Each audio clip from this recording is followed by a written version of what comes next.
Dan di awal episode 211 kalian bisa melihat ya Aura ditolong oleh laki-laki itu. Dia tuh dibaringkan di atas tanah.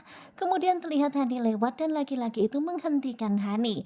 Tetapi di sini Hani itu malah uring-uringan. Terus kenapa dibaringin kayak gini? Dan pastinya si Mas itu heran banget yang ngeliatin Hani yang udah ditolong tetapi kok malah marah-marah seperti ini. Marah-marah? Saya ini nolong. Dan pastinya si Mas ini juga nggak terima ya, malah dimarah-marahin sama Hani seperti itu. Hingga akhirnya malah pada cekcok begini. Waduh, waduh. Terus saya nggak nyetopin mobil ibu. Ibu nggak Dan bakal. gara-gara tadi Hani uring-uringan, akhirnya si Mas itu pun jadi marah-marah ke Hani dan nyeramahin Hani.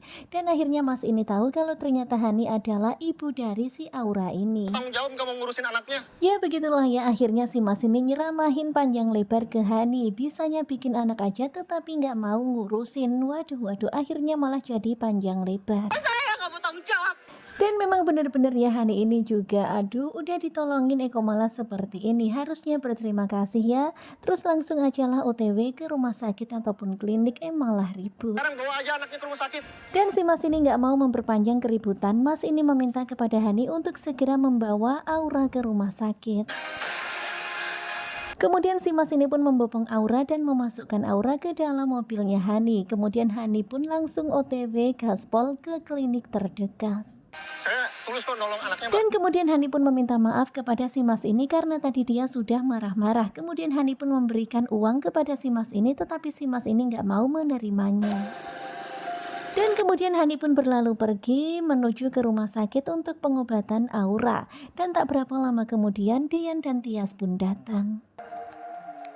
Dan ini adalah di lokasi yang sama tadi ketika Hani menemukan Aura. Terlihat Dian dan Tias keluar dari mobil, kemudian Tias keluar memanggil-manggil Aura.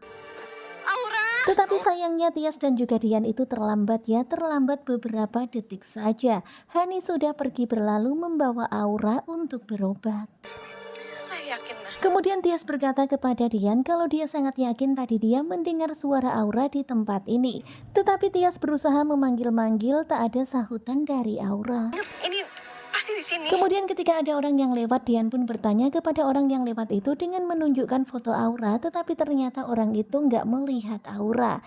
Ya Allah, Mas, mana udah. Dan akhirnya karena sudah dicari-cari di tempat itu nggak diketemukan Aura, akhirnya Dian pun ngajak Tias untuk pergi ke kantor polisi saja melaporkan hal ini. Dan ternyata ketiga orang itu memberikan kesaksian yang sama kalau pelakunya adalah orang yang sama. Kemudian di sini Dian itu penasaran ya siapakah sebenarnya orang itu. Hingga Pak Sigit pun keluar dari kantor polisi dan berkata kepada Dian kalau orang itu adalah Wulan. Ya pastinya Dian pun kaget banget ya, begitu juga dengan Tias. Benar-benar mereka nggak menyangka kalau dalang dibalik penculikan Aura adalah Tante Wulan alias Oma Wulan alias Mama Wulan. Waduh, waduh. Benar-benar ini membuat Dian semakin terkaget. Kemudian ketika Tias mencoba untuk berdiri dari kursi di kantor polisi, tiba-tiba perutnya merasakan kesakitan. Hingga akhirnya Dian pun khawatir. Akhirnya Bu Yuni meminta supaya Tias dibawa ke rumah sakit saja. Dan ternyata sekarang ini Tias benar-benar menahan rasa sakit yang luar biasa. Karena tadi dia kan sempat nolong Dian sampai dia terdorong ke mobil. Dan sekarang mereka OTW ke rumah sakit.